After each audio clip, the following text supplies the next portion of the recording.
Hope everybody's enjoying lunch.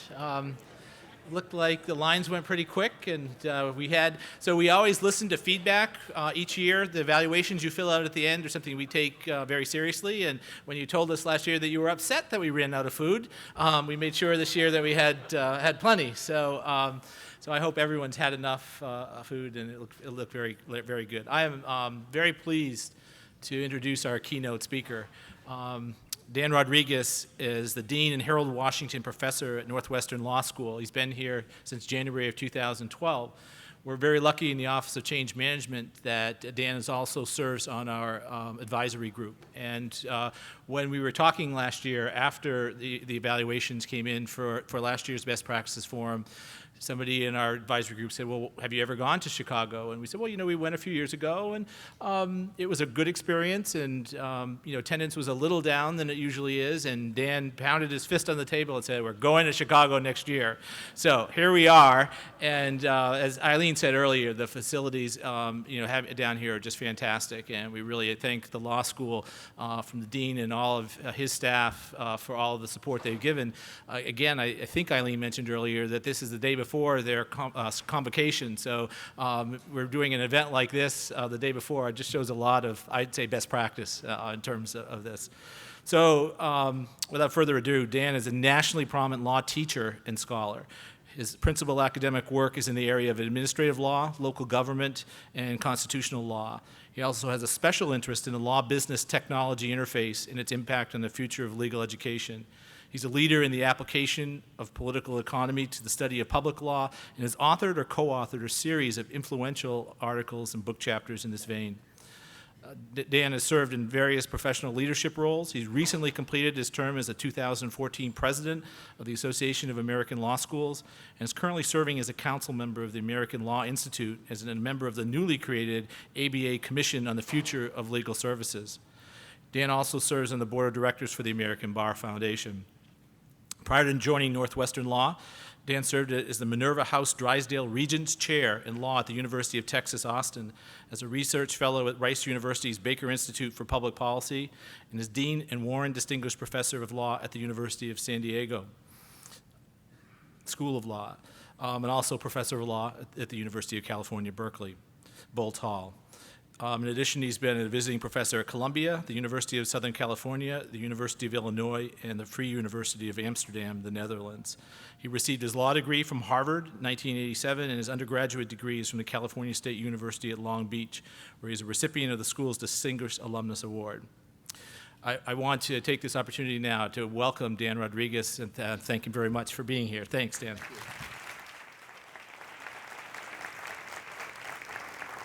Thank you, Jake. I'm going to take advantage of both mics, so I'm going to do the sound check on this one. Thank you for that kind introduction. I want to make clear in the list of the various jobs I've had, I didn't hold them all simultaneously. They were in sequence. But thank you for that kind introduction. Let me first say, welcome to Chicago. For those of you who haven't spent a lot of time in Chicago, it's the city of big shoulders. It's the home of the Chicago Bulls, the home of the Chicago Blackhawks. So we're glad to have you here. Come by anytime, and I'm delighted to offer the hospitality of the law school. One of the nice features of being dean is I could designate to the able and hardworking staff. I don't know if George Langford's here in the room and others. No problem. The day before convocation, George will make it and his staff will make it happen. So delighted to be able to host you, and I want to thank the folks, of course, in the Lurie Center for hosting us as well. I want to talk about, Keynote, it's a little overly grandiose for what I hope will be more by way of a conversation, but I want to take as my topic collaboration and innovation, to think suitable, of course, to this gathering and the Best Practices Forum to talk a bit about collaboration. Somewhat from a big picture perspective, but also to drill down a little bit, talk about it in the context of Northwestern. And I want to start with a story, and some of you may have heard of this story. It's sort of making the rounds from folks who have worked in connection with the Stanford Design School. More about the Stanford Design School in a few minutes. I've heard it from the co-founders of the Stanford D School, as they call it, and also as recently as last week from President John Hennessy of Stanford University. It's really a window, I think, into not only the D School and design thinking, but how we might think about collaboration. Long story short, a group of folks, students from around the Stanford campus who were working on in the first year or two of the design school were tasked by folks in Nepal to deal with what was, and in many respects continues to be, a very significant health-related problem, which was infant mortality, particularly related to premature infants. So what they were tasked to do was to come up essentially with a better isolate, one that would function effectively, but more to the point, be at a price point, seeing as they would cost about $10,000, that hospitals and clinics in Nepal could actually afford. So that was a big task. That was a task involving technology, economics, engineering, and so they went out to Nepal and really studied, and they were having a heck of a time, as you can imagine, designing all of those things, bringing those techniques together to actually have an isolate that would meet the health care needs of infants in the country at a decent price. But after a number of iterations and thinking, they actually went out into the rural areas of Nepal and to figure out what the problem was. And they realized the key problem was not with the expensive isolates. The key problem with respect to infant mortality was that the children died en route. They never made it to the hospitals or the clinics.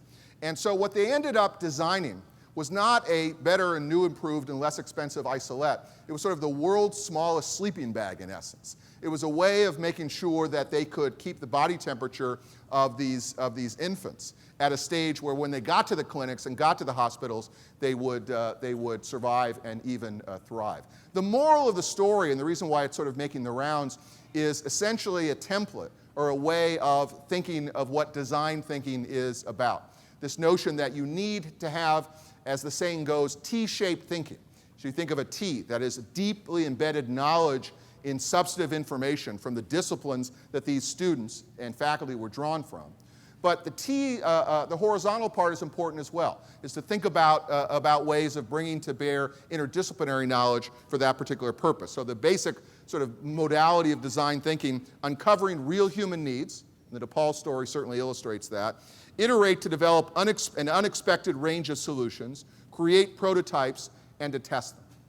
To me, that is a good exemplar of how we might think about collaboration, particularly in the context of a world-class research university like ours, that while respecting disciplinary traditions and boundaries, benefits from all of the integrated and multidisciplinary knowledge that is available and underway. So the question at the heart of not only collaboration, but collaboration and innovation, it seems to me, is twofold. How to maximize the value of the various component parts of a research university like Northwestern, and how to advance our institutional mission while at the same time not sacrificing our own objectives. So by way of a kind of a preview, I suppose caveats, let me say that what I'd like to do over the course of the next few minutes is first focus on the why and the how of collaboration. But to be clear, from a more big picture perspective, right? So some maybe theories about, philosophies, approaches, anecdotes about collaboration on the how and the why. Second, from the perspective of a dean, and let's face it, so in the context of a large university like ours, I'm essentially function as a mid-level manager, right? So this is something about collaboration from the perspective of someone who has an important role, to be sure, in one school, but thrives and indeed depends upon the ability to collaborate with my colleagues, the many, many other deans, not to mention those who are in leadership roles up the food chain of the university. So I want to be clear that it's from the perspective of a simple dean. And the last caveat is, while I hope to provide some lessons for research universities generally, this is about Northwestern and about the capacity and the potential and the obstacles about collaboration at Northwestern, at least from the vantage point of someone who's been here for a little while and has still much to learn. So let me begin with some fundamentals. Again, none of this will be unfamiliar to you. We have a paradox, right, that goes as follows. The domains of knowledge, big picture, are increasingly specialized. They're complicated. There's more to know.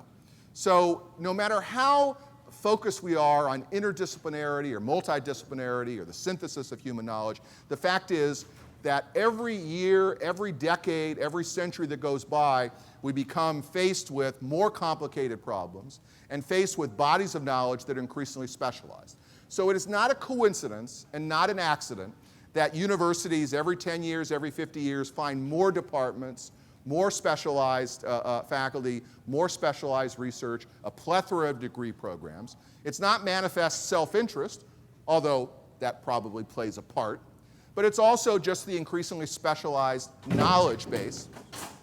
Oh, make sure nobody got hurt. Okay. Everybody's fine, trust me.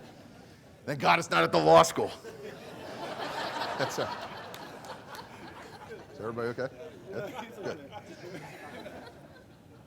But I digress. So, body of specialized knowledge. Let me just say as an aside, because I'm the dean of a law school. We say a lot in our entering class when we bring in students. You've probably heard the expression before, thinking like a lawyer.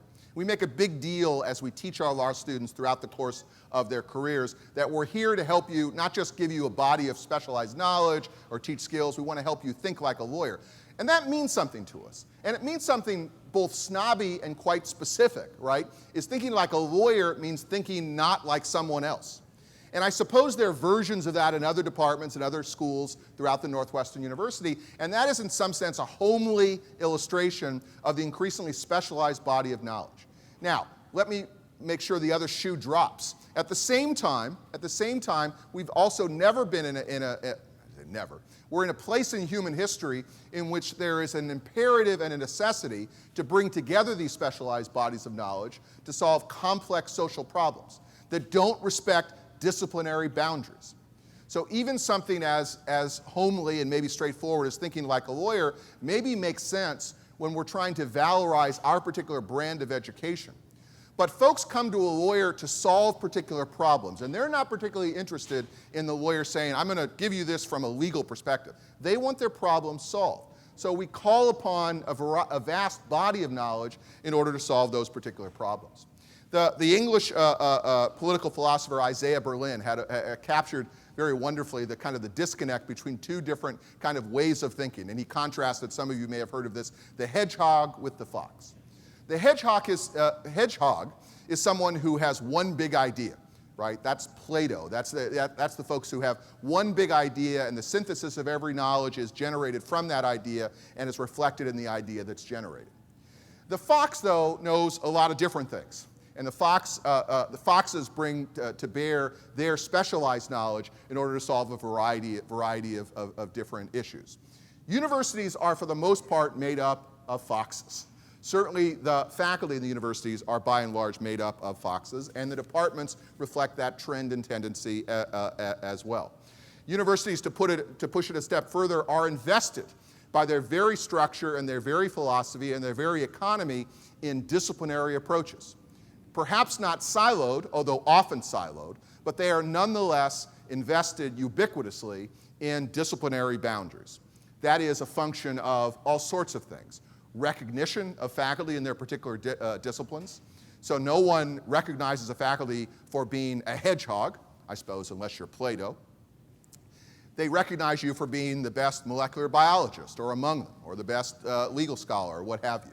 So the recognition tracks your ability as a faculty member to thrive in a discipline that recognizes certain values and certain approaches and certain recognition standards within your discipline.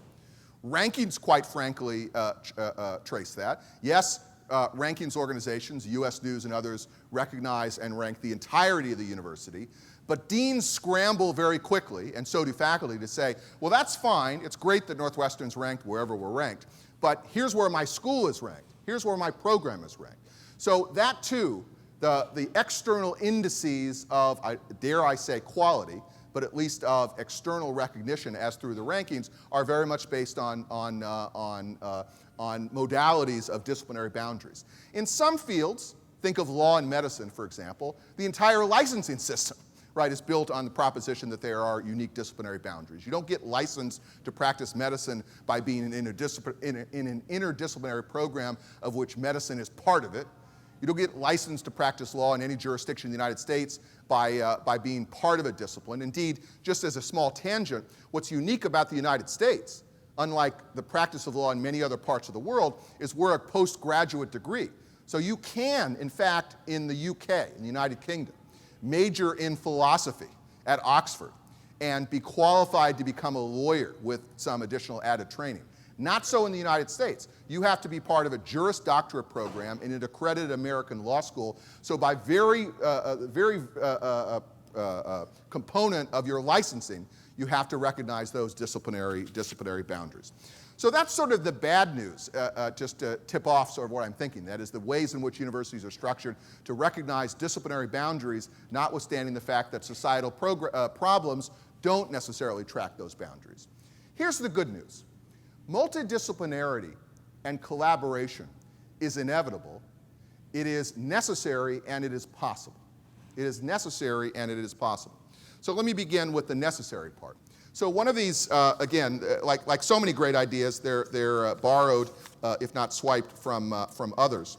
And a couple management consultants a number of years ago, writing the Management Review, coined the phrase wicked problems. Said there are certain social problems that, because of their very nature, are wicked problems. How are they characterized? The solution to the problem, they wrote, depends on how the problem is framed, and vice versa. The problem, in other words, depends upon the solution. Second, stakeholders have radically different worldviews and different frames for understanding the problem. Third, the constraints that the problem is subject to and the resources needed to solve it change over time. And lastly, the problem is never solved definitively. The point being, there are a number of problems that defy easy solutions and are in that sense wicked. And because of that, call upon folks across disciplinary boundaries to address them. There are many, many examples in the world of that. One that I think is particularly salient is the problem of climate change. Right, so the problem of climate change is a classically wicked problem. It is certainly a problem of technology, but not only technology. It's also a problem of business performance. It's a problem of economics. To some extent, it's a problem of law. It's a problem of human psychology and sociology, and it's a much longer list. But it not only is a difficult problem in the sense it defies an easy solution, but it's a problem in need of a solution that calls upon collaboration, and thus calls upon the breaking down of silos and disciplinary boundaries. So that is to say that multidisciplinarity and collaboration is necessary to solve society's wicked problems. You'll just have to take my word for it, I suppose, in saying there are a lot of problems that fit into that category. Climate change is by no means unique, and I invite you to think about your own examples. The second piece of news, I would call it good news, is that multidisciplinarity and collaboration, even within the structure of a research university like Northwestern, is possible. So it's not only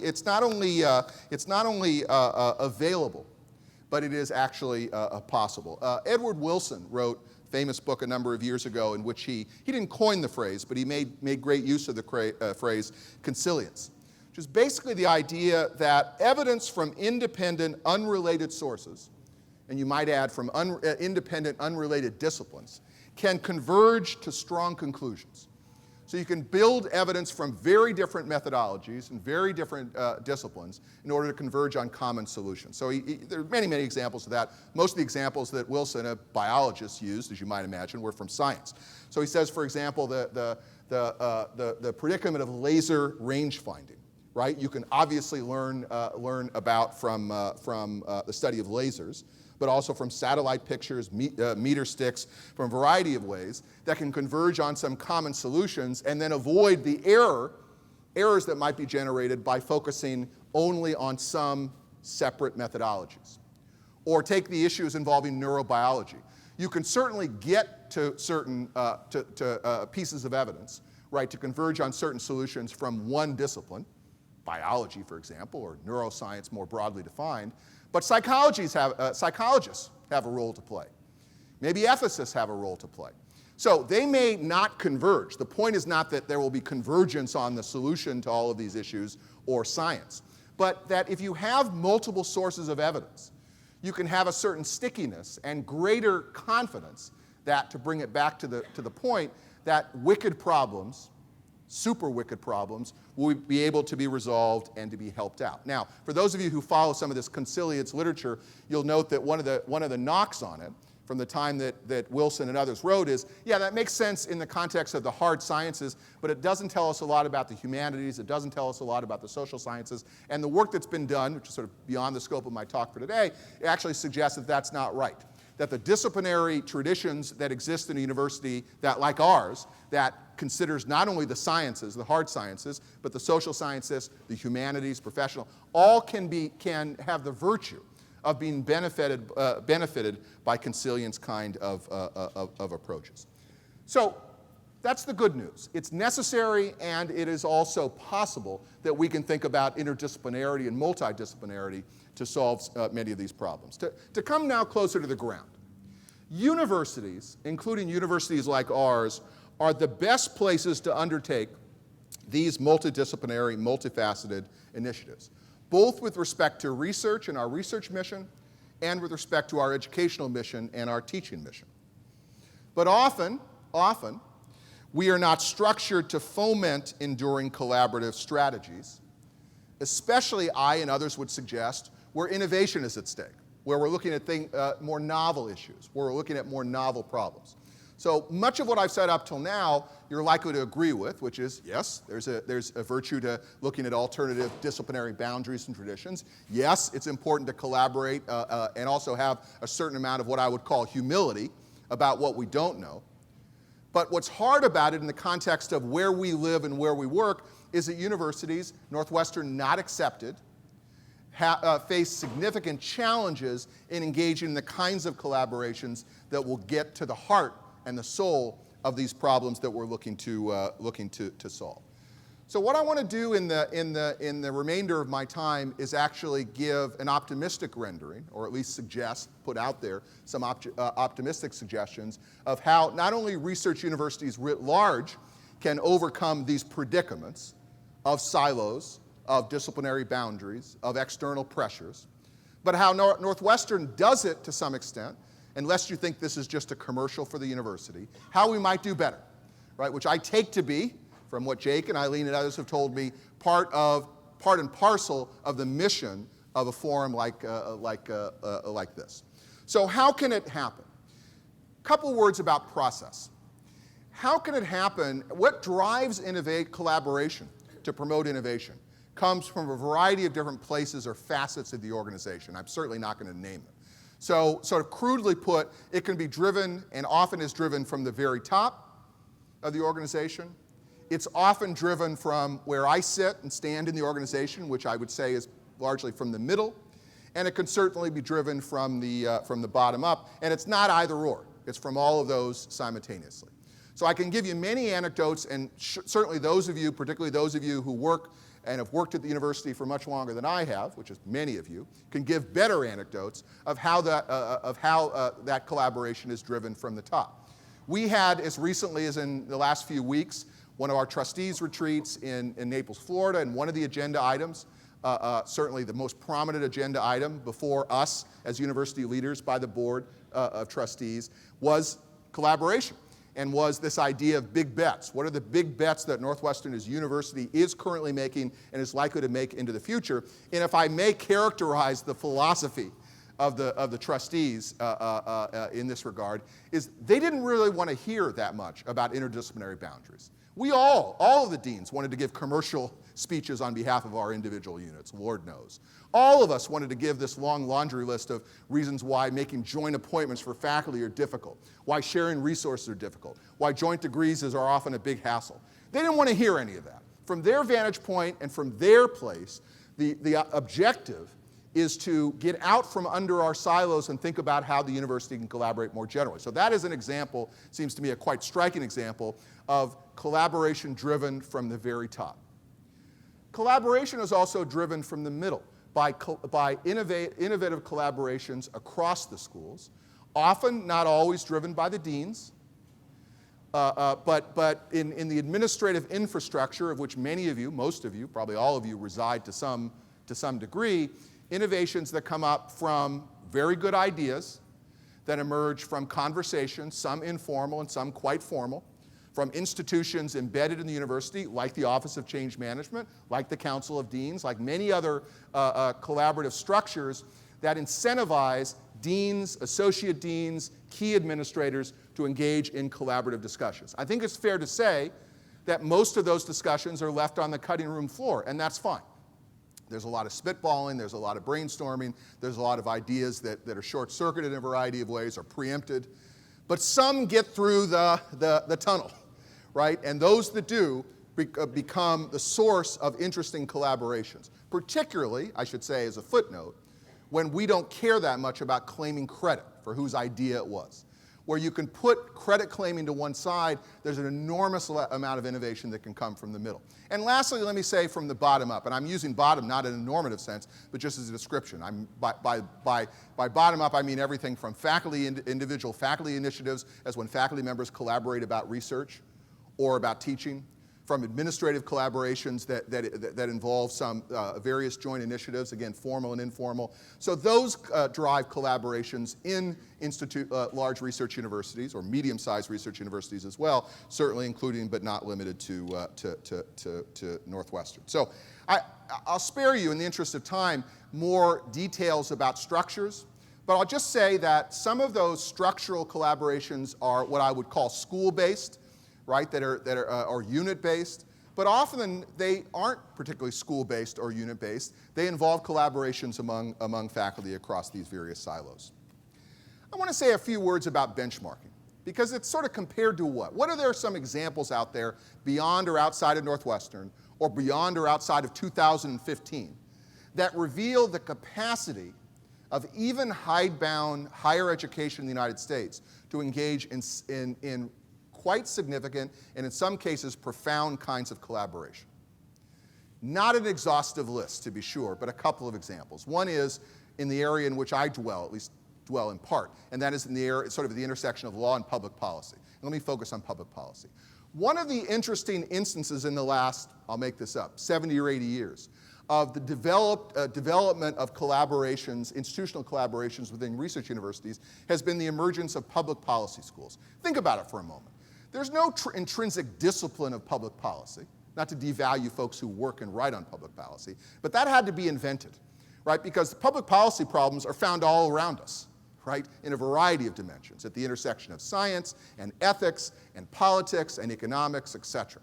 So folks have been writing about policy and teaching policy in universities in the United States and abroad for hundreds of years. What's a more recent phenomenon is the creation of schools, and in some cases departments, but often schools, devoted to the study and the teaching of public policy. Interestingly enough, not at Northwestern,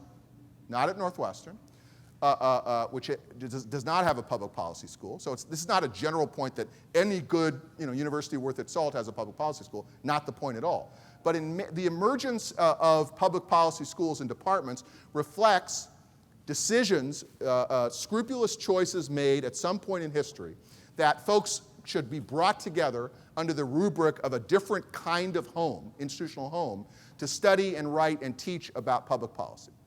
There have been some successes in that domain and some failures. I won't name either.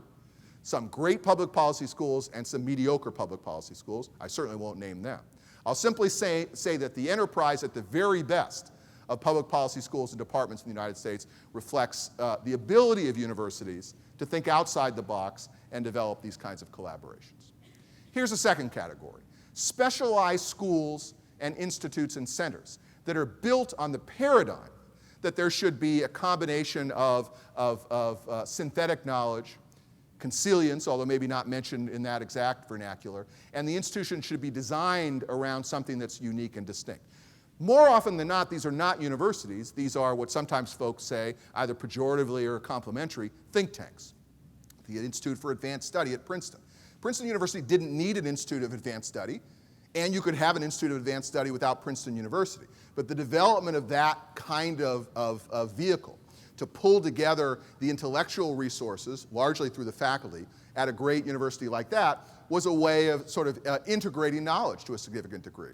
I had the benefit last week of being at a conference that included being at the Center for the Advanced Study of Social and Behavioral Sciences at Stanford University. That's a mouthful. But that's been around for a long time as part of Stanford University, but a part in both senses, one with a space between the A and the P and one between the same. That brings together folks from a variety of disciplines to study them. This is not uniquely American phenomenon. Many of you might have heard of the Max Planck Institute.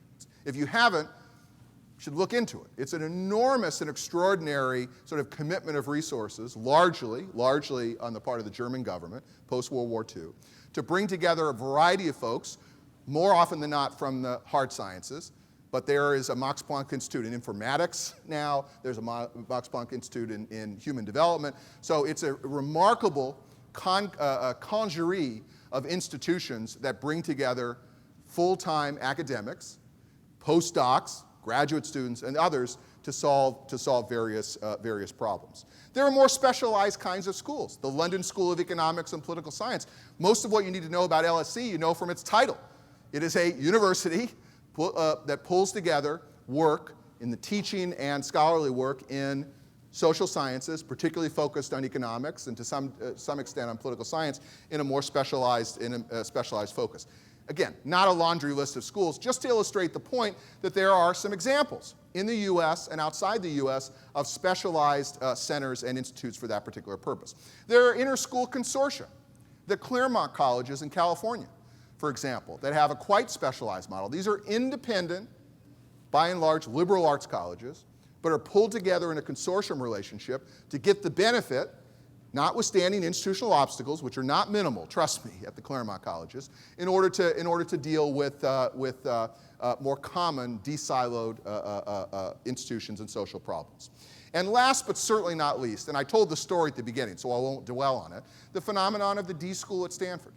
The development of an entire school, just created in the last few years, that is organized around the fundamental proposition that knowledge needs to be integrated, that wicked problems need common solutions, and there should be a different kind of way of thinking to go at those solutions. And you get a degree in design from the Stanford Design School. So it's about technology, which looks at issues of feasibility, among others. It's about business, looking at issues of viability. It's about human values and visibility. If I could have screen to point on, you'd see a handier Venn diagram of what I just said. But the basic point is it's a way of thinking about schools. So I spent a long time about benchmarking to finally get to the point, which is this is going on in a lot of parts of higher education in the US and outside of the US. And that's an important, happy story about the possibility of collaboration and innovation. So finally, let me get to Northwestern. Again, happy news here as well. It's not a one-size-fits-all phenomenon. There are a variety of things going on at Northwestern that indicate and illustrate the capacity of collaboration, the possibility of collaboration in the space of innovation. So let me just mention a few. My favorite examples, but neither the most important examples or, I say that with apologies because I'm going to miss some schools, so I gotta cover myself here. You know, I am a lawyer after all. So expanding knowledge domains.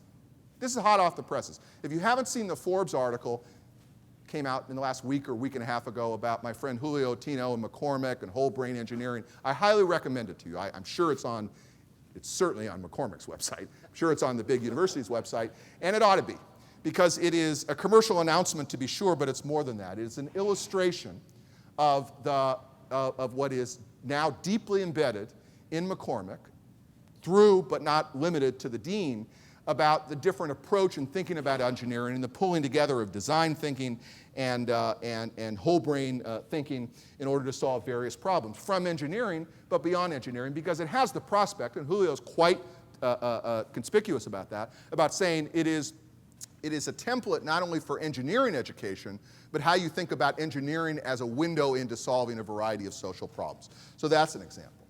Certainly, the innovations that are promised through the Simpson Query Biomedical Research Center has to stand as a wonderful example, not only because of the largesse and the generosity, but because of the philosophy, right? So the anecdote that's mentioned by Lou in the press release that reveals how he became particularly interested by going to Sam Stoops' lab and looking at the ways in which in the nanotechnology area, not only were there important breakthroughs that were being promised, but it was interdisciplinary at its core.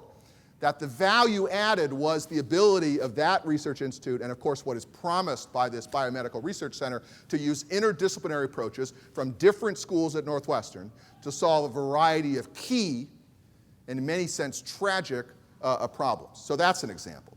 The initiative that is embedded in our university strategic plan that is labeled Markets, Social Structures, and Public Policy right, that promises an integration. When I mentioned a few minutes ago that Northwestern had made a conspicuous decision not to go in the direction of having a public policy school, the question that's on folks' minds is, well, what do you have as a substitute?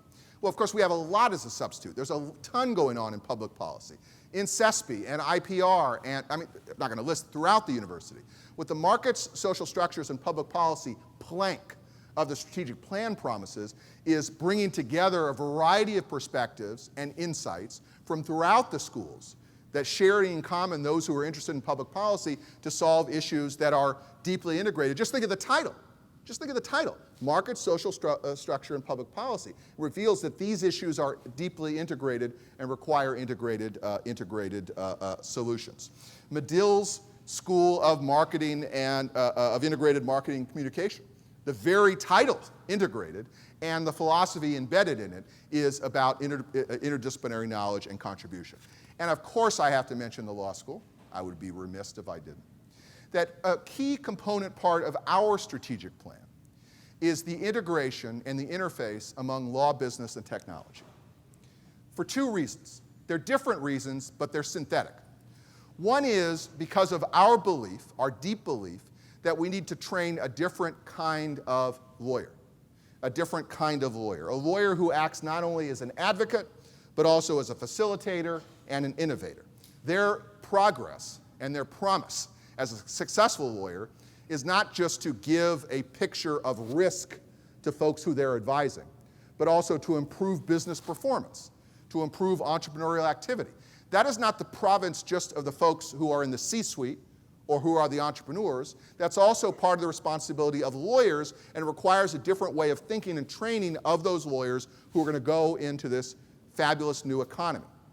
That's the first part. The other part is the flip side. Oh, and by the way, that entails a two-way dialogue between lawyers and clients, and it's a sensitivity to the interests and issues of the clients as much as the issues and the interests of the lawyers. The other side of the coin is basically flipping the idea that a little knowledge is a dangerous thing. We believe that a little knowledge is a very valuable thing, and so teaching law, legal principles, and legal strategies to non-lawyers, to folks who are invested and are never going to become lawyers, but are going to be clients, are going to be entrepreneurs, are going to be public officials, are going to be ordinary citizens. To give them legal information and legal knowledge and to do that in a law school is actually a radical proposition. It's not what law schools have been about. So the interface about law, business, and technology, about applied legal knowledge and different ways of thinking is our contribution, right, in some sense to this interdisciplinary model. I want to pass by mostly, because again, it's not a commercial announcement for Northwestern. Lord knows I would be preaching to the choir. I certainly hope that would be the case. But just to illustrate the point that we're far along as a university, not far enough along yet, but far along with respect to institutional collaboration. One of the third rails, speaking as a dean, one of the third rails in cross-campus collaboration involves the big ticket items, like jointly appointed faculty and joint degrees. So it is not a surprise that Northwestern doesn't have many jointly appointed faculty, has some, and doesn't have many joint degrees, has some, but those are very difficult, complicated arrangements. As anyone in the provost's office would tell you, as any of the other deans would tell you, that's just the way it is, and indeed most schools lack the deeply sort of connected tissue of these teaching and degrees. But we're on our way.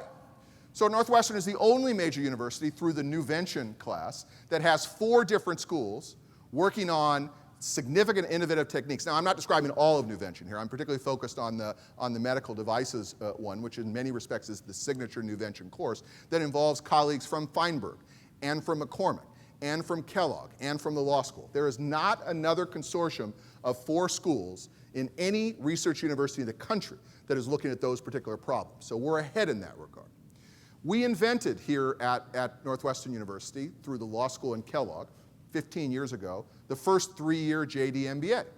It's still the largest 3-year JD MBA, even though some other universities you've heard of have developed them. It's the most prestigious JD MBA program in the country. It's just a JD MBA, but it's an example of the ability of 2 very different schools filled with very big personalities, present company included, Sally's not here to defend herself. So another very big personality engaging in a truly collaborative enterprise. And it's a canary in the coal mine, I suppose, or a better, whatever the better metaphor of the canary in the coal mine, because that generally ends badly. It's the reverse of the canary and the reverse of the coal mine about the possibility of collaboration and innovation in that space. Frontiers. What's coming next? Okay, you could say, yeah, we know about those programs. That's great. Thanks for the commercial announcement about Northwestern. Why didn't you mention my school? But let me talk about where the frontiers are, because this gets into possible impediments. It's not all rosy. Collaboration, innovation, everybody can get behind that. But innovation can be, to channel my inner Clayton Christensen, disruptive. And that's the challenge, right, where innovations disrupt existing models. And there's no more hidebound institution model out there than research universities. And collaboration can be expensive. Collaboration can compete against other challenges. So what are some of the frontiers? Let me mention, I haven't mentioned much about Weinberger undergraduate. It's not the house in which I dwell, but let's face it, it is at the core of any university, how we train, how we teach our undergraduates. So certainly any prospect of major interinstitutional collaboration at Northwestern has to involve, in a fundamental way, what we're doing to the young people who come here in order to study for an undergraduate degree at Northwestern. And here, although it's outside of my wheelhouse and above my pay grade, it's nonetheless, there seems to be every evidence that at the frontier will be some really important collaborations involving the undergraduate space, both within Weinberg and the other schools. I understand Weinberg doesn't teach all the undergraduates. Weinberg and the other schools that teach undergraduates, and across those parts of our program that teach undergraduates. I could say a lot, and I won't, about the science and humanities continuum. I'll just say this. There's a lot written, and in my vast spare time, I even read some of it, about what liberal arts colleges in particular are doing, to give credit where credit's due, but even some research universities are doing to break down this idea that you study the sciences or you study the humanities. Or the humanities are dying out, or everybody wants to study computer science, all this stuff, and seeing that as really a false dichotomy. It's not the dichotomy between studying STEM fields and studying the humanities. It's that science and the humanities continuum is much more powerful. That is, to oversimplify, to be a great scientist, you have to really be a humanist and understand the humanities. And actually, it wouldn't kill you as someone studying philosophy or something else in the humanities to understand how the world works and understand some computational skills, science skills. We're doing some strange things at the law school. Like, for example, we may require in the next couple of years every one of our law students to take a course in coding before they graduate. It's like, what? But my idea is not that we're going to create a generation of coders in the law school. You'll be happy to know. But folks need to study coding like they need to study Spanish and Mandarin. It's a language, and having some exposure to that will give them a big leg up. I only mention that to say that even in the context of the professional schools, we're understanding the continuum of science and the humanities. Or here's another example. Liberal arts and the professional schools. What Kellogg has done, continues to do in its MS program is really potentially quite transformative, and not just for Kellogg. The notion that you could combine folks who come to college and study the liberal arts and are deeply immersed in the liberal arts, but with an eye toward getting not only a degree, but an exposure to high caliber, high quality professional education that doesn't necessarily require an MBA, or for that matter, a JD or anything, is really quite important. It has the dual value. One of the things that makes parents a lot happier with their freshman philosophy major kids, but that's another story. That's not why they did it. But it really reveals something quite profound about the connection and the nexus between the study of liberal arts and what comes next, and what ought to come next after that. And I think that is, I look at that at the MS program with real admiration. And lastly, of course, I want to mention the law school again, and that is our integration of what we call law STEM, which is the integration of legal education with STEM education and vice versa, reflects, I think, some frontiers of collaboration. Now, I was going to use the topic, this shows you how lawyers can mess up the world. I was going to use the topic title of radical collaboration. So I thought, that's great. And just the last minute, I said, I wonder if anybody's ever used that before. So boop, boop, boop, boop, went up Google. Turns out radical collaboration has been trademarked by this guy who's an former retired administrative law judge who started basically this management consulting company called Radical Collaborations. So bummer for me.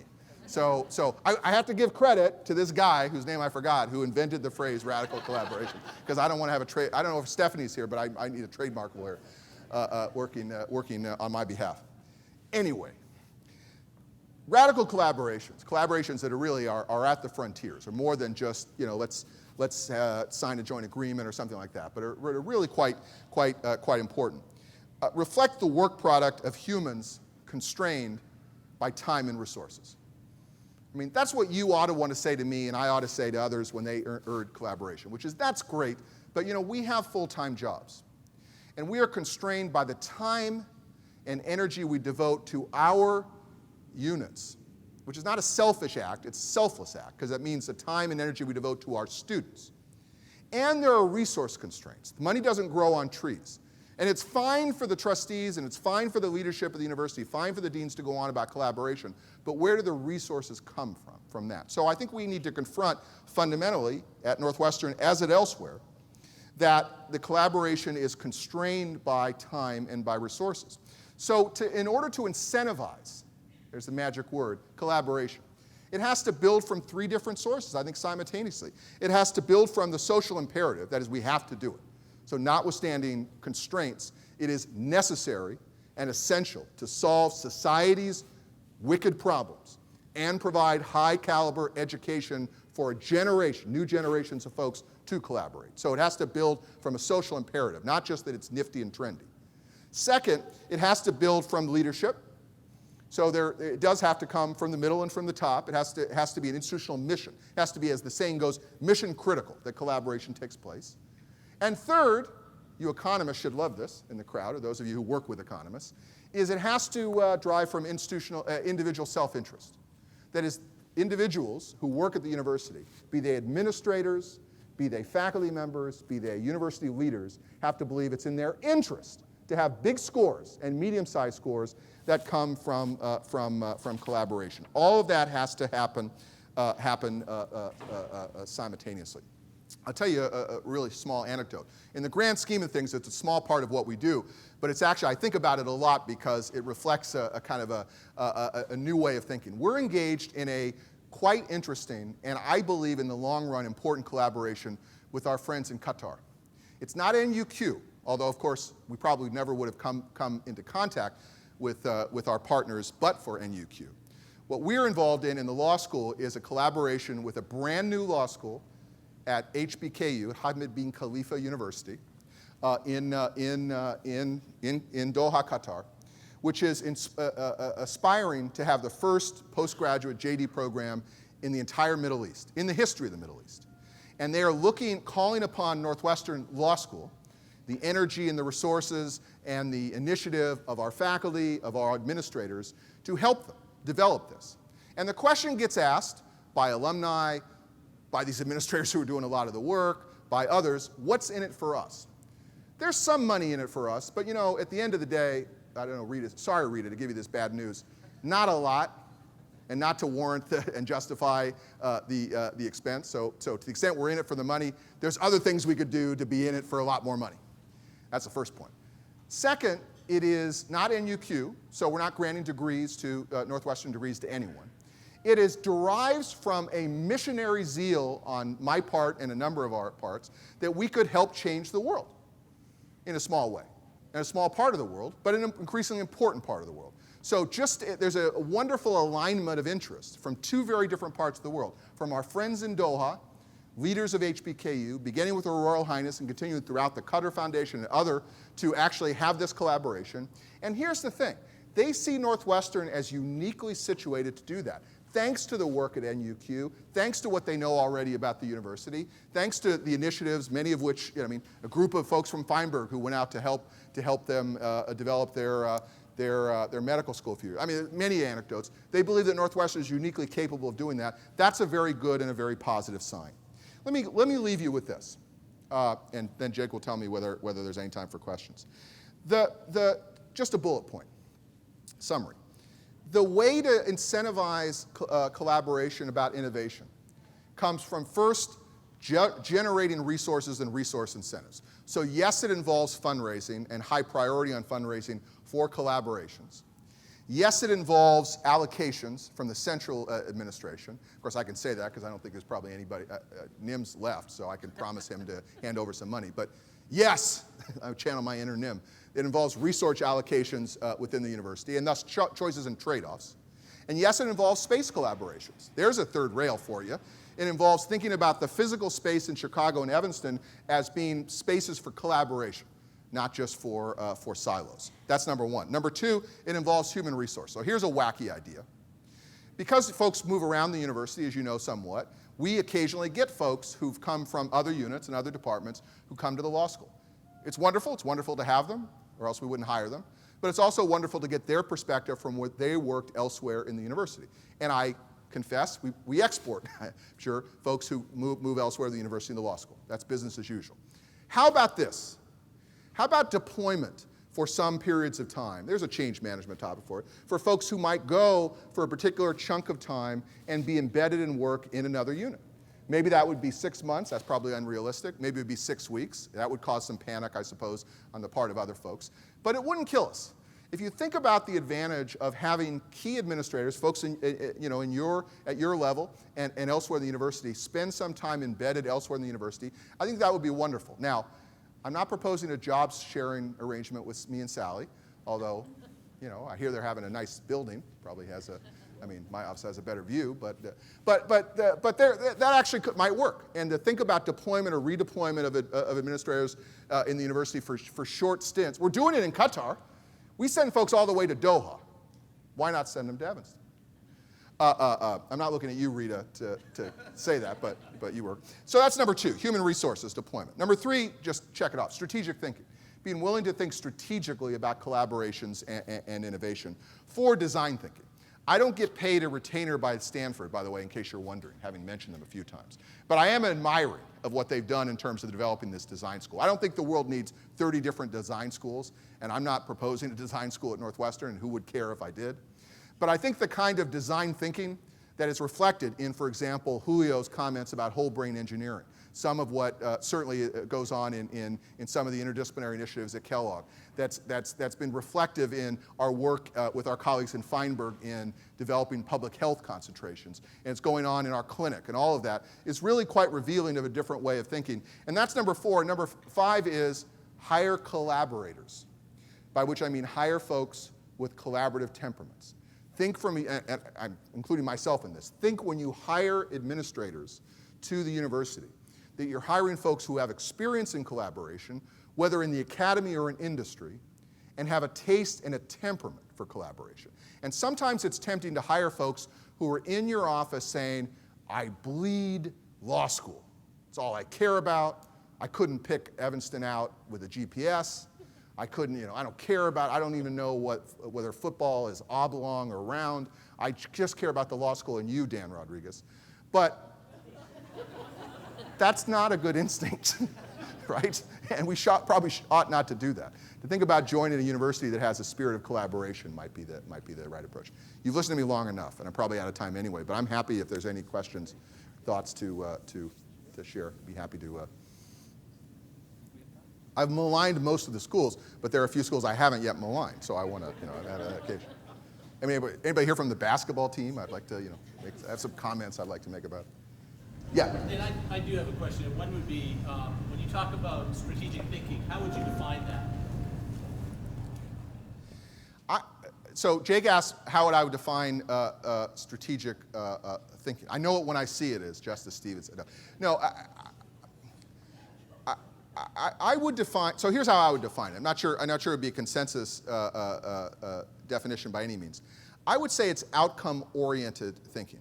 It is looking at the problem that's being addressed and figuring out what are the right outcomes going to be. Let me give you a little less vacuous example than that. So take the market social policy, public policy one. We talk a lot, because you've been part of those discussions. We talk a lot about, okay, here we have this plan in the strategic plan about markets and social policy, and what are the outcomes? And sometimes the conversations, I'm included in those, get bogged down in well, does this mean we're going to have joint degrees? Does this mean that we're going to share resources? And what I want to say, the bubble over my head when we have those conversations, that's not very strategic. The question is, what's the outcome going to be? Why should we care about markets, social structures, and policy? Because we believe those three aspects are deeply integrated, and they require, if you're going to deal with, let's say, public policy, you have to deal with social structures, you have to deal with markets. And so we look around the university and we say, we know a lot of folks who know a lot of things about markets. A lot of them are found in Kellogg, a lot of them are found in the economics department. They're found probably in surprising places around campus. We know a lot of things about social structures. A lot of them are found in, anyway, you get this inventory of assets, and then it seems to me the question then is, what are the social problems that are being addressed? Or what are the specific issues that are being addressed? An outcome-oriented and evidence-based analysis is really where the issues are involved. I have a very peripheral role in the discussions about public health, as is appropriate. But I'll tell you one thing, and I'll say this particularly to my colleagues here at Feinberg who might have something to do with public health. You cannot make significant impact on public health with all the resources that Northwestern and NU Medicine can bring to bear unless you deal with the economic issues and with the legal issues. It ain't going to happen. We know a lot in the law school about insurance and about the healthcare system and all of that. Our colleagues in Evanston know a lot about it. And I think that message is getting across, although it's tempting to think, well, public health is a medical issue, so we're going to deal with public health. We have the resources to do it. But think about an outcome-based thing, which is, why do we want to study public health? What are the outcomes going to be? Well, to improve public health, duh. But what are the actual outcomes going to be from developing a big, huge bunch of resources in public health?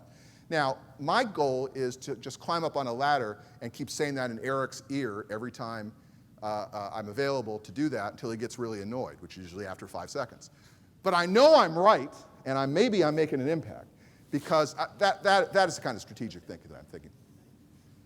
I knew I'd get around to mine in Feinberg if I just waited for my right moment. I just get it.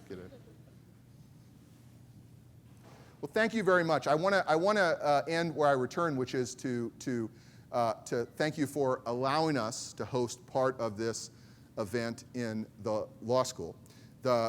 Joking aside, one of the silo challenges in Northwestern University comes from the brute fact of the 3 campuses, Evanston, Chicago, and Doha, but those are surmountable. I've seen it happen. And so those silos and those distances are surmountable in important ways. And I want to say, on behalf of myself and Eric and Tom Gibbons and others who spend the bulk of our time on the Chicago campus, anything that we can do and the administrators who work in our respective schools can do to help provide a better integrated, more synthetic relationship with the other parts of the Northwestern campus and the other physical locations of Northwestern, I pledge to do that. And Jake knows, because we've talked about this, any different ways in which we can do that. We have a nice cafe, and we have a pending liquor license. So you're welcome to come and pay $19 for a beer over in the Harry's Cafe, or what I like to call the "you can have your name on it" cafe, which is right over there. Thanks.